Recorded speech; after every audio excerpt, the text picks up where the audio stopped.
বন্ধুরা, আজকে আমরা আমাদের মূর্তির চারপাশে কী কী আছে এটাকে তুলে ধরার চেষ্টা করছি।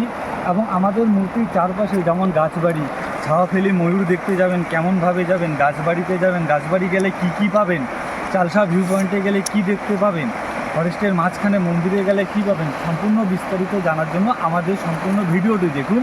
এবং আমাদের মূর্তি থেকে সারাদিন এই সব পয়েন্ট দেখতে কতক্ষণ সময় লাগবে, কত টাকা খরচা হবে, আপনারা যদি আমাদের ভিডিওর সাথে জড়িয়ে থাকেন তাহলে বিস্তারিত জানতে পারবেন। তাহলে চলেন বন্ধু, সময় নষ্ট না করে বেরিয়ে পড়ি। সর্বপ্রথম মূর্তি বিভাগ, অসাধারণ সুন্দর নদী, দৃশ্যগুলা প্রতিটা মনমুগ্ধর মতো। নদীর ধারে বসে ছবি তুলতে তুলতে ভাবলাম একটু ওয়াই খাই, তারপরে ওয়াইয়ের অর্ডার দিলাম।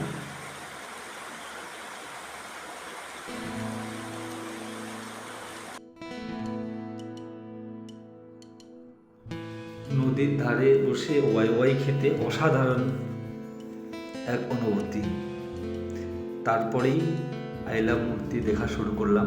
চারপাশে কি কি আছে, অনেক পর্যটন এসেছে, ছবি তুলছে, বসে এসে চা খাচ্ছে।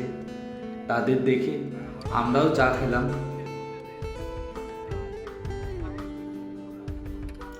চা খাওয়ার পর আমরা বেরিয়ে পড়লাম গাছবাড়ির উদ্দেশ্যে। অসাধারণ সুন্দর রাস্তা, চারপাশে সবুজ আর সবুজ।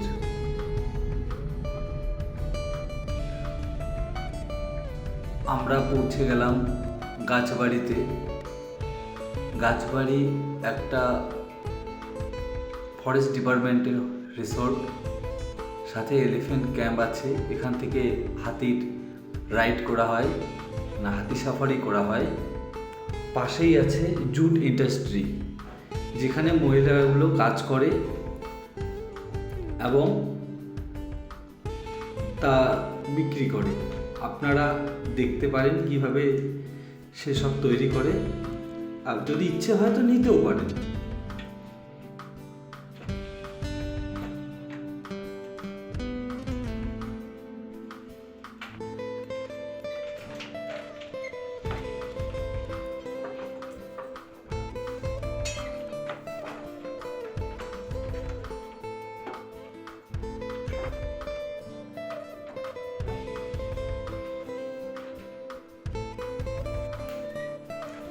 এই সব কিছু দেখে আমরা গাছবাড়ি থেকে বেরিয়ে পড়লাম লাটাগুড়ির উদ্দেশ্যে।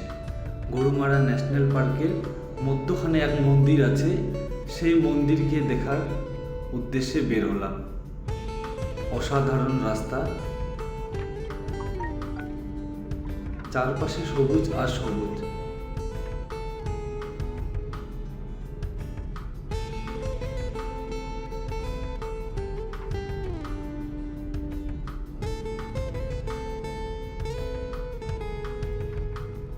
রাস্তার মাঝখানেই পড়ে গেল যাত্রাপ্রসাদ যাওয়ার এন্ট্রি গেট।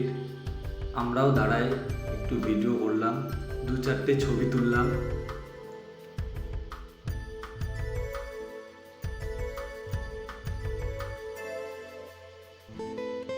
চারপাশে সবুজ আর সবুজ, টি গার্ডেন আর ফরেস্ট, অসাধারণ সুন্দর।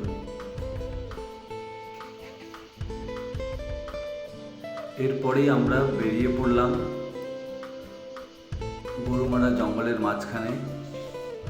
বামনিঝরা নামক এক মন্দির আছে, শিব মন্দির, সেটাকে দেখার জন্য। অসাধারণ রাস্তা, গাছগুলো একদম রাস্তাকে আঁকড়ে ধরে আছে, মনে হচ্ছে কোনো এক গুহার মধ্যে প্রবেশ করছে। অসাধারণ রাস্তা। এরপরে পৌঁছে গেলাম আমরা বামনিঝরা মন্দির, ফরেস্টের মাঝখানে। অসাধারণ। শুনেছি এখানে আসলে নাকি সময় পরিবর্তন হয়ে যায়, যা আমরাও দেখলাম। আমাদের মোবাইলে আধা ঘন্টা ফাস্ট হয়ে গেল। এ সব কিছু দেখে আমরা এখান থেকে বেরিয়ে পড়লাম বড়ডিঘি টি গার্ডেনের উদ্দেশ্যে, যেখানে ময়ূর আর ময়ূর চারপাশে, তাই আমরাও দেখতে চলে এলাম।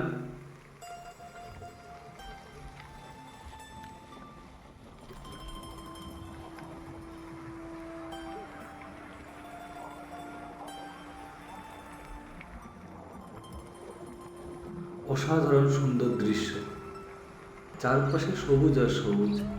দেখতে দেখতে একটা ময়ূর পার হয়ে গেল।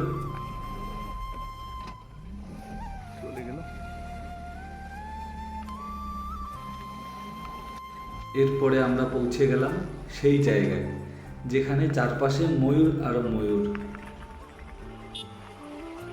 আমরাও গাড়ি থেকে নেমে পড়লাম ময়ূরের ছবি এবং ভিডিও করার জন্য।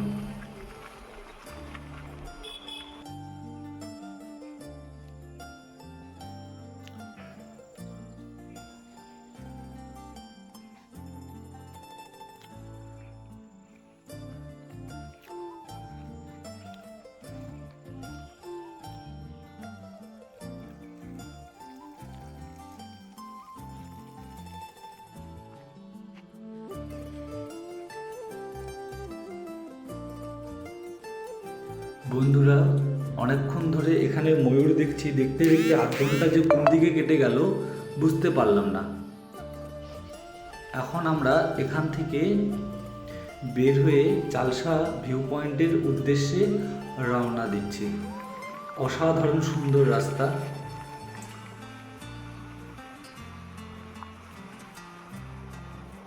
মাঝখানে চা বাগানের এক গ্রাম।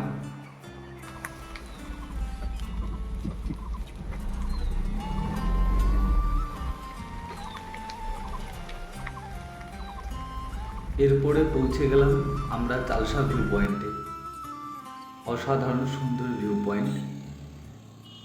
এখান থেকে সম্পূর্ণ সমতলটি দেখা যায়। এটা হচ্ছে চালসা ভিউ পয়েন্ট। অ্যাকচুয়ালি এটার পুরাতন নাম হচ্ছে সাত পাখি।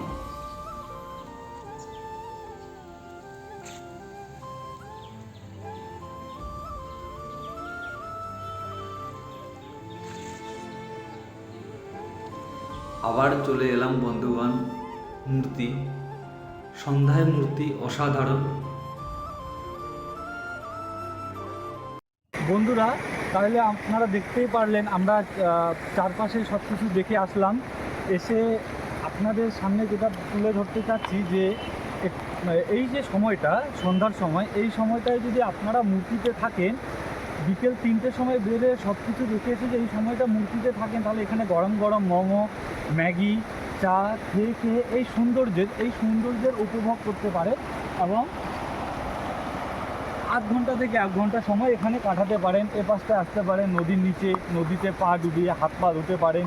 খুবই ঠান্ডা জল এবং খুবই সুন্দর। আমাদেরও বন্ধুগণ মূর্তিতে সব কিছু দেখতে দেখতেই সন্ধ্যা হয়ে গেল। মোমো খেয়ে আমরাও এখন বাড়ির দিকে রওনা। সময় বাজে 7:30। সত্যি বিকালটা অসাধারণ কাটলো। একবার আপনারাও কাটাতে পারেন। আর আমাদের ভিডিও যদি ভালো লেগে থাকে তাহলে সাবস্ক্রাইব করবেন, তাহলে আমাদের প্রতিনিয়ত ভিডিওগুলো আপনাদের কাছে পৌঁছে যাবে। ধন্যবাদ।